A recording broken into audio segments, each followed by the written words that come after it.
Bonjour, bienvenue à cette troisième partie du podcast sur la fabuleuse histoire de Mel Robbins. Bienvenue à J'ai une idée. Mon nom est Jeanne Duquette, stratège de haut niveau, ancienne PDG dans l'industrie musicale, conseillère en notoriété et spécialiste des récits invisibles du succès. Aujourd'hui, je vous emmène dans les coulisses de la stratégie du pouvoir et de l'influence de Mel Robbins et plus particulièrement, on va parler de son contenu. Parce que oui, c'est sûr que les stratégies marketing, l'explosion virale du TEDx d'abord de Mel Robbins, mais ensuite d'énormément de son contenu publié sur les réseaux sociaux qui devient viral très souvent. D'ailleurs, Let Them, son plus récent livre, ça a été d'abord un Reels qu'elle a présenté sur les réseaux sociaux et qui est devenu extrêmement viral. Au-delà du comment, il y a le quoi. On parle de quoi et pourquoi ce contenu-là est si engageant. Je vais revenir quand même à la fin du dernier épisode où je parlais donc de Mel Robbins, la femme, puis des difficultés qu'elle a eues, puis qu'elle a toujours trouvé des façons de capitaliser sur ses échecs. Et je pense que j'ai pas assez souligné que même dans un empire comme ça, vous voyez, elle a son TED Talk viral, elle fait des conférences, elle est rendue payée à 100 000 $ par conférence, elle offre des livres en ligne qui se vendent à des millions de copies, elle bat des records sur Audible, mais son émission de télé en 2019 se plante. Et en 2020, il y a la pandémie. Puis là, en pandémie, mais elle tablait sur une émission de télé juste avant. Elle n'a plus aucune conférence qui, j'imagine qu'à 100 000 $ l'engagement, ça devait être le revenu. Alors même quelqu'un qui a une énorme carrière comme elle a eu une période très, très creuse en pandémie. Et a eu énormément de stress. Ça a amené aussi son diagnostic. Là, ici, ils disent il faut pas qu'on dise diagnostic, il faut dire évaluation. En tout cas, je ne sais pas, je vais dire diagnostic de neurodivergence. Puis elle a dit qu'elle est TDAH. Maintenant, comme plusieurs personnalités, ils vont dire qu'ils sont TDAH, mais ils diront pas qu'ils sont HPI. Ils diront pas qu'ils sont doués. Comme Lisanne Nadeau l'a fait ici. Elle l'a dit, elle, qu'elle avait un diagnostic de douance, puis probablement que Mel Robbins aussi, là, on s'en doute. Mais elle le dit pas. Alors, moi, je note ça parce que c'est mal vu, c'est mal perçu, en particulier pour les femmes. Puis justement, Lisanne Nadeau a eu une vague de commentaires négatifs suite à son annonce et je pense à un live qu'elle a fait sur le sujet. Donc, on va parler de TDAH ici, là, on va parler de TDAH pour Mel Robbins parce qu'aujourd'hui, on va vous parler de son contenu, mais aussi un peu les secrets de son succès. Ce qui m'amène à vous parler de moi un peu, 2 secondes. Parce que ça fait un bout que je vous prépare cette série sur Mel Robbins et j'ai même, j'ai travaillé là, un week-end là-dessus, fait tout son blueprint avec les dates, la chronologie. J'ai retrouvé des vieux articles où il y avait des choses qu'elle disait dans le temps puis qui étaient plus retenues aujourd'hui. Vous le savez, quand les carrières sont longues, il y a des choses que les relationnistes laissent tomber ou en cours de route. Donc, il y a des aspects de la carrière dont on oublie de parler. Puis là, c'est là que j'ai retrouvé ses émissions radio, puis le fait qu'elle faisait du talk radio, puis tout ça.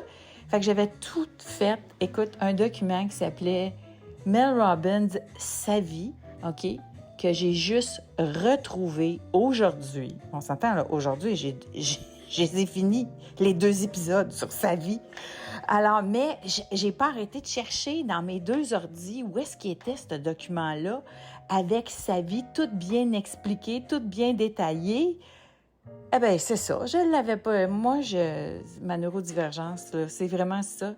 Moi, je vais être capable d'aller fouiller un sujet ultra compliqué. Je vais être capable de tout le structurer. Je vais être capable de tout le préparer. Je vais retenir le 3/4 de tout ce que j'ai trouvé, en tout cas dans ma mémoire à court terme. Pendant un bon bout de temps, je vais retenir un paquet de détails. Mais je me rappellerai plus où c'est que je l'ai mis. Je me rappellerai plus où c'est que je l'ai classé. Fait que c'est souvent ça. Je suis nulle en classage, là. Vous n'avez pas d'idée comment je suis nulle en classage. Et ce qui m'amène donc à vous reparler de Mel Robbins, justement, elle, parce qu'elle a développé plusieurs trucs pour combler ses lacunes. Mais ces trucs-là qu'elle a trouvés, donc, pour se mettre en action, pour aller combattre la procrastination. Le 5-4-3-2-1, c'est pour combattre la procrastination. Ce qui arrive à un neurodivergent souvent, en particulier devant des tâches simples, qui semblent répétitives, simples pour tout le monde, mais pour qu'un TDAH ou un neurodivergent trouve ça difficile. Fait que 5-4-3-2-1, c'est ça, mais ça s'applique à tout le monde. Tout le monde peut avoir ces moments-là dans sa vie, mais c'est plus marqué chez certains cerveaux. D'où le sujet de son deuxième livre. Son deuxième livre qui était High Five. Et ce deuxième livre-là, c'est ce qu'elle a trouvé en pandémie, parce qu'elle était en panique. Là. En pandémie, là, l'argent ne rentre plus. Là, il n'y aura plus de conférences. Tu ne sais pas ce qui va se passer. Elle venait de finir son deal à la télé. Et là, son Mel Robbins podcast, il est juste sorti en 2022. Là. Il n'est pas sorti tout de suite quand la pandémie a commencé. Parce que là, quand tu te rends compte que ton modèle d'affaires, il est tout tombé, puis il faut que tu pivotes, bien c'est ça, tu vas peut-être essayer quelques différentes affaires, tu vas prendre le temps de réfléchir comme elle a fait, mais c'est ça, c'est pas simple, là, comme on passe pas de l'échec tout de suite, je réessaye autre chose, ça marche tout de suite, il y a quand même un certain recul. Fait qu'elle, elle a vécu quand même beaucoup d'incertitudes. Et les neurodivergents, quand ça panique, quand c'est intense dans la panique, la peur, le découragement, malgré tout son succès à cette époque-là, donc elle se sent déprimée. Et c'est là que arrive son High Five Rule, donc se lever le matin. Elle, c'est souvent se mettre en marche, se lever le matin puis partir. My God, que je me reconnais là-dedans. Jamais été quelqu'un de matinal, mais jamais, ever. Et c'est parce que je me suis jamais réveillée reposée, tu sais. Parce que moi, c'est dur le matin. Prends un bout, là. À un moment donné, je me réveille, mais c'est quand même plus long. Mon système, il prend plus de temps. Il n'est pas couchable, mais il prend plus de temps à se réveiller. Mais elle, c'est ça. Elle a développé donc ce truc-là de se féliciter le matin, se mettre dans un mood si, tu sais, dans ton corps ou dans ton système, c'est lent. Elle s'est dit, je vais me regarder dans le miroir, je vais me féliciter, je vais sortir de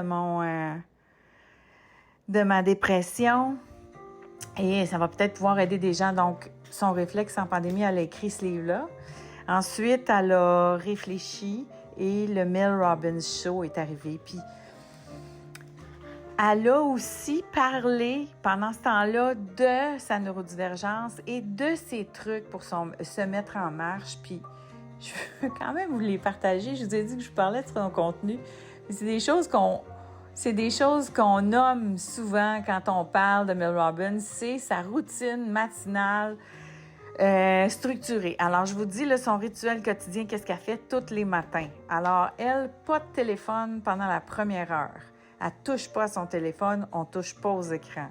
Pour être, probablement, pour que le cerveau se réveille par lui-même, qu'il ne soit pas trop influencé. Parce qu'ils disent que quand on se réveille, notre cerveau, il est mou, puis il est pas, il est très poreux. Alors, tout ce qu'on va regarder le matin, ça va comme influencer notre journée. Alors, si on veut pas, puis là, si on se lève, on entend toutes des mauvaises nouvelles, puis c'est pas optimal, mettons, de colorer son cerveau avec ces idées-là le matin. Donc, pas de téléphone pendant la première heure, faire son lit immédiatement. Donc, elle dit que c'est une petite victoire immédiate en se levant. Ensuite, 500 millilitres d'eau avant toute autre chose. Alors, elle va boire de l'eau. Ensuite, une marche extérieure pendant 10 minutes pour activer la circulation et le moral. Ensuite, le fameux, ça que je fais toujours pas, mais je devrais, my God, Marcia Pilote en parle depuis 30 ans, c'est les pages du matin. Donc, Mel Robbins, elle appelle ça l'écriture d'idées. On écrit ses idées le matin, on capture toutes ses inspirations, ses priorités du jour et ensuite, on envoie un message de gratitude ou d'encouragement à un proche. D'être dans le souci de l'autre, ça part bien une journée. Alors, puis ensuite, bien, au fil de la journée, ce qu'elle recommande, c'est de prioriser le sommeil, se coucher plus tôt que tard, faire plusieurs micro-pauses, des resets au cours de la journée pour se libérer un peu, et de l'exercice régulier, bien évidemment, là, jogging, yoga, peu importe. What floats your boat? Elle a aussi des stratégies de productivité qu'elle aime partager. Alors, stratégie de productivité pour la gestion de l'attention. Elle dit qu'elle s'est créée comme un chef d'orchestre dans sa tête, parce que c'est ça qu'elle a dit que... Elle dit que son TDAH, c'est comme si dans sa tête, il n'y avait pas de chef d'orchestre, puis toutes les idées arrivaient en même temps. Puis là, c'est difficile de focusser dans ce temps-là. Alors, elle se met des stratégies pour choucher, qu'elle dit, toutes les distractions extérieures au moins. Puis intérieures, quand il y a d'autres idées qui viennent, elle a appris à leur dire « OK, va-t'en, chuch, chuch, chuch ». Ensuite, système d'organisation, elle a beaucoup de rappels. Là. Elle a beaucoup de rappels probablement dans son téléphone, des calendriers partagés avec sa famille, avec son équipe pour éviter les oublis et des outils de to-do list là, qu'elle a développés. Elle a aussi appris à reconnaître ses périodes d'hyperfocus quand... Ça, c'est aussi lié là, au cerveau divergent. Moi, je connais ça, j'ai ça. Là. Quand ça part, ben, elle les reconnaît, ces moments-là. Puis là, on en profite. Là. Si elle est capable de tasser des affaires autour, parce que c'est des moments extrêmement productifs. Moi, ça m'est arrivé dimanche passé. Là. Je me suis levée le matin et je savais que j'étais dans mon mode d'hyper-productivité. Fait que oui, là, j'avais des petits plans... d'activité, mais je me suis dit, ça a l'air que je vais travailler aujourd'hui parce que... Alors, c'est là que j'ai mis sur pied tout le système pour l'infolette Faire une femme de soi qui sort cette semaine. Là. Il fallait que je construise l'écosystème, puis la façon comment ça marche, puis qu'est-ce que je délègue, puis tout ça. Ce qui est pas... tu sais, c'est pas mon talent naturel, là, faire de l'ingénierie de projet. Une chance qu'il y a l'intelligence artificielle maintenant, mais disons que ma force, c'est plus le contenu, mais quand même, en étant en reconnaissant une période d'hyper-productivité, je me suis dit, tiens, allons-y. On va être capable de faire les choses qui sont un petit peu plus difficiles pour moi. Autre chose qui sont les piliers du succès avant d'arriver au contenu lui-même, parce que j'ai écouté la moitié, presque toute Let Them en fin de semaine aussi. Fait que, tu sais, dans mes moments, mettons, je conduisais, quand je suis allée faire ma marche, tu sais, aussitôt que j'avais un peu de downtime, là, j'ai écouté. Puis moi, ce que je fais, je sais pas si vous le faites avec... j'ai une idée, mais vous avez le droit, parce que moi, quand je me réécoute, c'est ça que je fais. Moi, je m'écoute à 1.5. Tu sais, la personne, elle parle plus vite. Moi, les vidéos de YouTube de formation là, que j'écoute, là, je les écoute toutes minimum à 1.5. Donc, la personne parle plus vite, parce que moi, ça va vite, là. Fait qu'il faut que ça parle vite. Là. Mais elle parle déjà vite, Mel Robbins. Fait que je le mets à 1.2, 1.3.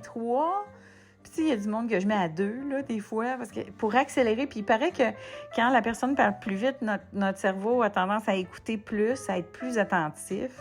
Alors, pour moi, c'est un truc là, que j'ai pour écouter des affaires. Fait que, bref, j'ai fait ça avec Let Them en fin de semaine. Mais juste avant, je veux souligner quelques éléments importants qui vont peut-être vous aider si vous m'écoutez puis vous êtes en train de développer là, un brand, une carrière publique et donc posséder vos droits d'auteur. Mel Robbins a pris le contrôle de ses droits d'auteur, du design, de la distribution, de la promotion de ses produits. Puis là, j'ai retrouvé, parce qu'évidemment, j'avais fait Mel Robbins sa vie, mais je ne l'ai pas trouvé la journée où j'ai commencé à faire mes podcasts. Alors, mais j'ai retrouvé. La semaine dernière, je vous parlais d'un moment particulier où elle s'était servie d'un réseau de distribution pour propulser un de ses projets. Puis elle a fait un projet qui s'appelait le Borders Talk Show. Puis Borders, c'est une librairie qui a un gros réseau de distribution. Et là, elle a fait des interviews avec des célébrités pour promouvoir son travail, probablement. C'était comme un talk show là, médiatique qu'elle a fait pour eux autres. Et c'était des émissions en ligne. Et lors, ce qu'il raconte, là, c'est que lors d'une de ses entrevues, notamment avec Mandy Moore, il y avait entre 80 et 350 personnes qui l'écoutaient. Live, là. Elle faisait des entrevues live pour eux autres. Sauf que, ensuite, Borders a envoyé le lien pour l'entrevue à ses 17 millions de clients par email. Comprenez-vous à quel point ça l'a lancé, ça, au niveau de sa carrière radiophonique? Ça, c'était avant l'émission de TV, mais tu sais, tu fais un live, il y a 350 personnes, puis là, à un moment donné, quelqu'un te recrute, puis il envoie ton émission à 17 millions de clients. Hey, c'est énorme, là, ça, comme opportunité. Fait qu'elle elle a toujours été à l'affût, donc, de ces opportunités-là. Ensuite, elle a fait une diversification des revenus. Ça, c'est tout avec la COVID. Hein? Tu peux pas miser juste sur une affaire. Fait que là, maintenant, tu sais, elle fait toujours des conférences, des keynotes. Elle vient de terminer une tournée que, d'après moi, elle devait autoproduire.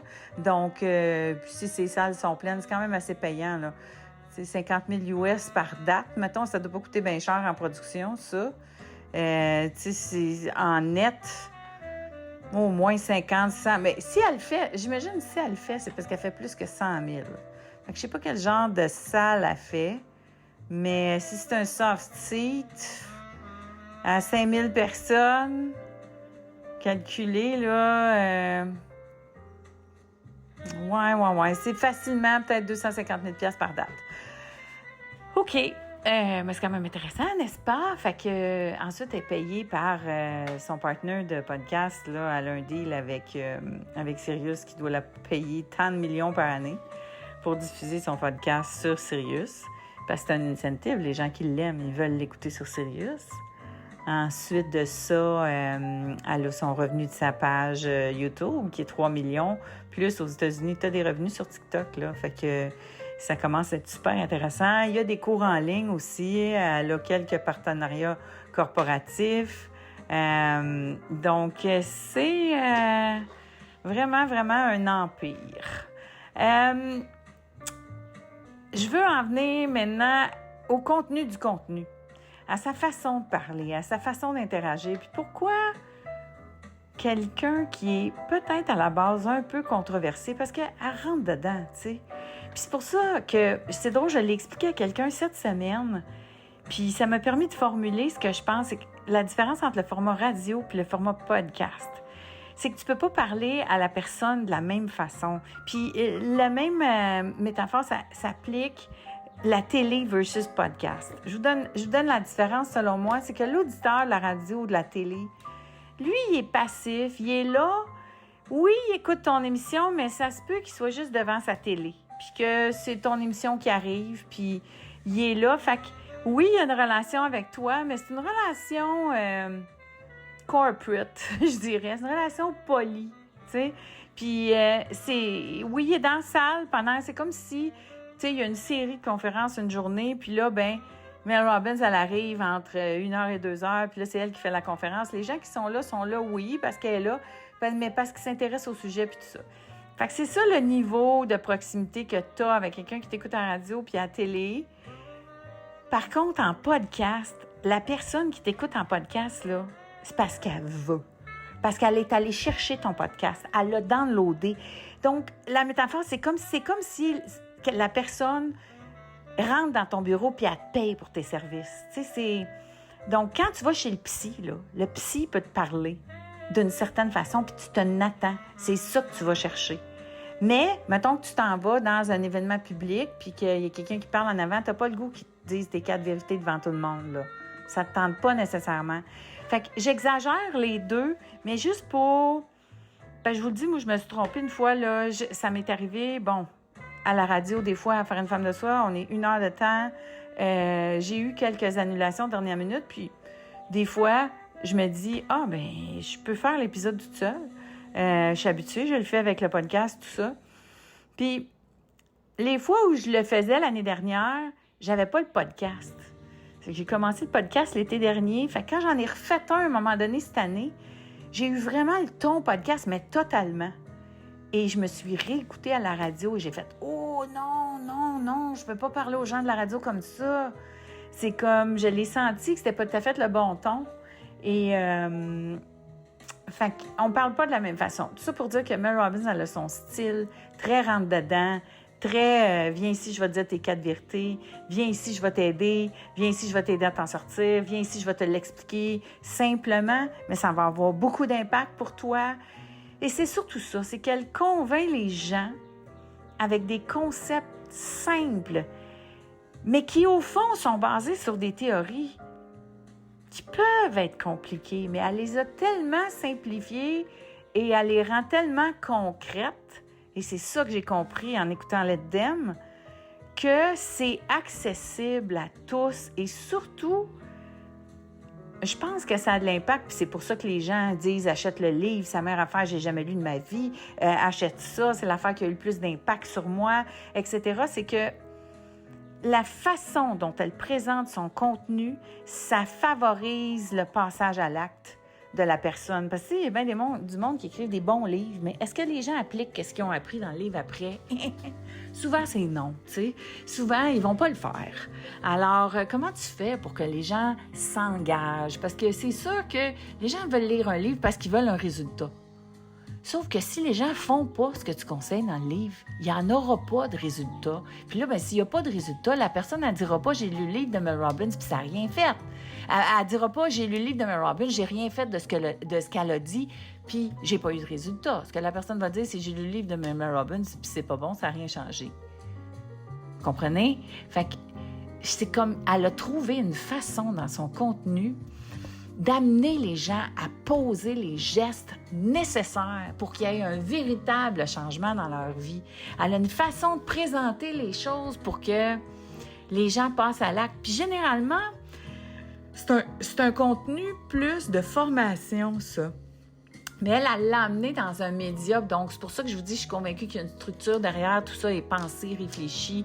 Il y a même des, tu sais, au niveau du storytelling, il y a même des façons là, de faire ça pour aider les gens à passer à l'acte, mais c'est ce que je pense que c'est le secret du succès de son contenu. C'est parce que les gens passent à l'acte, c'est assez simple et c'est assez soutenu pour que ça fonctionne. Parce qu'au fond, Let Them, là, on en a parlé un peu la semaine passée, mais j'avais pas lu l'ensemble du livre. Puis là, je suis rentrée dans le contenu, là. Et j'ai l'impression que j'avais tout compris sans lire le livre, mais non! Il y a beaucoup de choses qui se cachent derrière ça. Et au départ, c'est la théorie du lâcher-prise, tu sais, ils font ça, let them, arrête d'essayer d'empêcher les gens de te faire mal, mettons, ou arrête d'essayer d'empêcher les gens de te décevoir, ou arrête d'empêcher les gens de, eux, tu sais, avoir des problèmes. Mais let them. Et ce qui vient après, dans le livre, quand même assez vite, c'est let me. Donc, oui, tu laisses faire, mais après ça, toi, c'est que ce qu'elle enseigne, c'est reprendre son pouvoir. C'est la responsabilisation. C'est des enseignements de responsabilisation qu'on a beaucoup. Moi, je suis Sadhguru, par exemple, qui est un yogi indien qui raconte beaucoup de concepts de spiritualité pour les appliquer dans la vie de tous les jours. Puis, la responsabilisation, c'est au centre de toute croissance personnelle. C'est que t'es responsable. T'es responsable d'un peu tout. Et de pas mal tout. Parce que t'es toujours responsable de la réaction que tu vas avoir face à n'importe quoi qui arrive. Fait que, elle amène les gens à prendre conscience de ça, mais tranquillement, en racontant des histoires, en ayant beaucoup d'autodérision, en racontant comment elle avait aucune conscience de sa propre part de responsabilité dans plusieurs situations. Ça fait que la personne connecte avec elle, ils ont envie de faire le même processus qu'elle a fait. Et donc, il y a une responsabilisation de fait. Ensuite de ça, ce qu'elle apprend aux gens, c'est maintenant décide, c'est quoi le geste que toi, tu vas poser en faisant ça. Après ça, elle aborde beaucoup un enseignement... moi, c'est dans les 7 clés là, du leadership féminin, c'est mon chapitre sur l'empathie.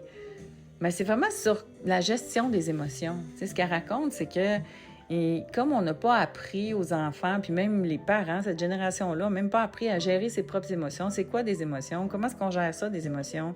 Comment on les accueille? Comment on réagit? Bien, on se ramasse, on est dans une société où c'est plein d'enfants de 40 ans qui n'ont pas appris, puis qui boudent, puis qui chicanent, parce que gérer les émotions, pas quelque chose qu'on a démocratisé. Donc là, ce qu'elle enseigne là-dedans, c'est pas mal la théorie de Marshall Rosenberg à la base des principes de communication consciente.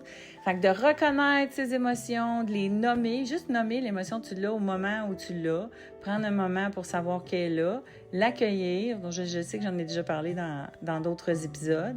On accueille l'émotion, puis quand on l'accueille, là, savez-vous quoi? Elle s'en va. Elle diminue, c'est comme une vague. Donc, au lieu de réagir, quand on a une émotion, au lieu de partir en grosse réaction, donc on l'amplifie. Puis là, tu sais, parce qu'elle dit que l'émotion, ça dure environ 6 secondes. Fait que si t'es capable de l'accueillir, de la nommer 6 secondes, puis de pas mettre du gaz dessus, pas résister, pas essayer de péter une coche, pas l'amplifier, pas la boire, pas... ben ça va durer 6 secondes. Puis après ça, quand tu l'as vécu, mais là, tu décides quel geste tu vas poser après. Mais si tu l'as pas vécu, c'est pas sûr que tu vas prendre une bonne décision. Comprenez-vous? Tu sais, il y a des gens qui répètent toujours les mêmes erreurs, mais c'est parce qu'ils n'ont pas vécu l'émotion. Parce que quand tu comprends que quelque chose fait mal, à un moment donné, si tu as vécu ton émotion, ta peine, ta douleur, ta tristesse, grosse chance que tu recommences plus. Alors... fait que c'est ça, là, elle démocratise donc ça. Tout ça, là, elle dit tout le temps que c'est la Let Them Theory. T'sais, elle dit toujours que c'est simple, c'est juste la Let Them Theory, mais on s'entend, elle a fait un livre de 300 pages. Puis là, moi, je l'ai écouté en audio parce que ces livres qui ont beaucoup de succès sont en audio, mais tu sais qu'il y a énormément de concepts là-dedans, puis elle déconstruit des choses. C'est super intéressant. Elle a un chapitre sur l'amitié adulte.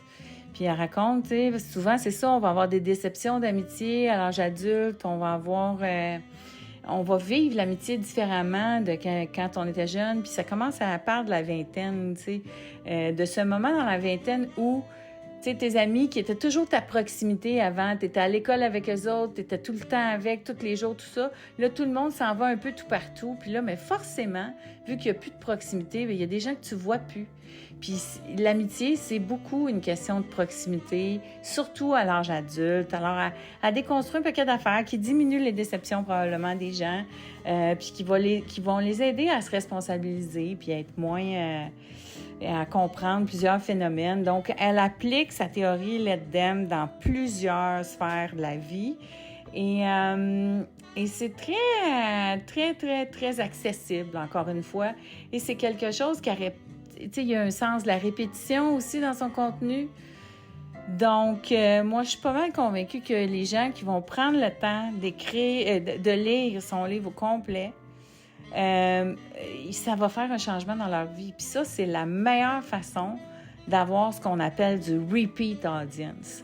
Parce que là, ils vont dire, Mel Robbins, elle change de quoi dans ma vie? Oprah, elle change de quoi dans notre vie? Je dis, moi, Oprah, elle a décortiqué tout le livre au complet de Eckhart Tolle, New Hurt. Je les ai toutes écoutées, j'ai compris plein d'affaires, ça m'a permis de désamorcer des choses. Oprah a changé ma vie plein de fois, là, tout comme Elizabeth Gilbert, avec son Eat, Pray, Love, a eu beaucoup d'impact. Parce que c'était le fun, ce qu'elle proposait. Hein? Mais Elizabeth Gilbert, c'est qu'elle nous est arrivée avec quelque chose de le fun, accessible, qui fait rêver. Alors, donc, dans la création de contenu, important de proposer des choses que les gens vont pouvoir appliquer, des pépites qu'ils vont pouvoir intégrer et ainsi vraiment contribuer à leur vie. Puis quand tu contribues vraiment à la vie des gens qui t'écoutent, ben ils t'aiment, puis il reste là, puis il te recommande à quelqu'un d'autre, puis t'as un autre, puis un autre. Et là, l'audience grandit, grandit, grandit. D'avoir un projet de notoriété, un projet médiatique, un projet pour faire... pour être plus connu. Et la première question, c'est pourquoi? Pourquoi tu fais ça? Moi, je m'intéresse à la notoriété responsable. Donc oui, tu veux faire une mini-série. Oui, tu veux partir un podcast. Mais pourquoi? C'est quoi le but? C'est quoi le message? C'est quoi l'intention? Quel impact tu as envie d'avoir? Parce que oui, vous le voyez, là, c'est possible d'avoir de l'impact avec du contenu, même divertissant, même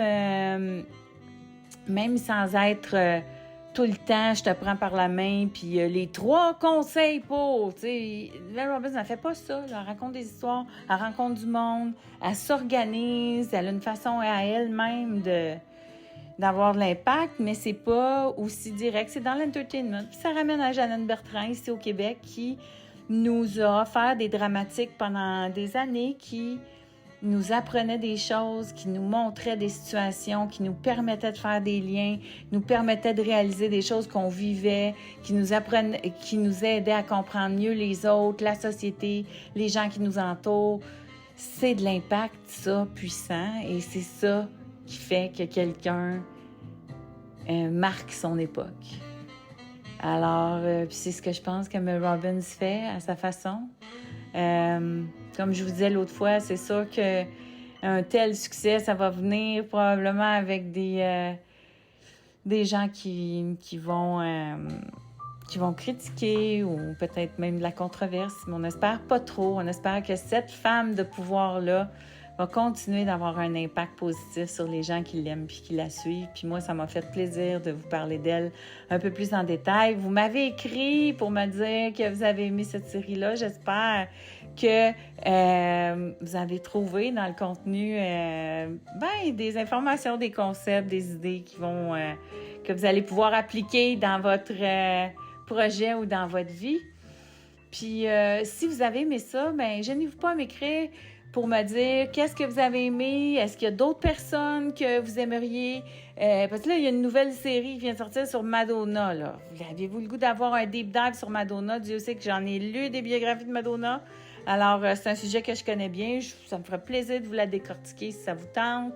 Mais je veux être à l'écoute. Donc, ou s'il y a des sujets que vous avez envie que je décortique, moi, je veux être là pour répondre à vos intérêts. Puis je vous remercie d'être là chaque semaine. J'ai eu une idée. Je sais que j'étais une journée en retard sur la publication, mais j'étais encore à l'extérieur. Ça arrive, c'est l'été. Fait qu'il va y avoir des journées où je serai pas à mon bureau, mais je vous promets, je manquerai pas de semaine. Au plus tard, 24 heures de délai. Merci beaucoup. N'oubliez pas de liker, partager. J'ai une idée pour m'aider à continuer de vous offrir ce contenu gratuitement. Merci beaucoup.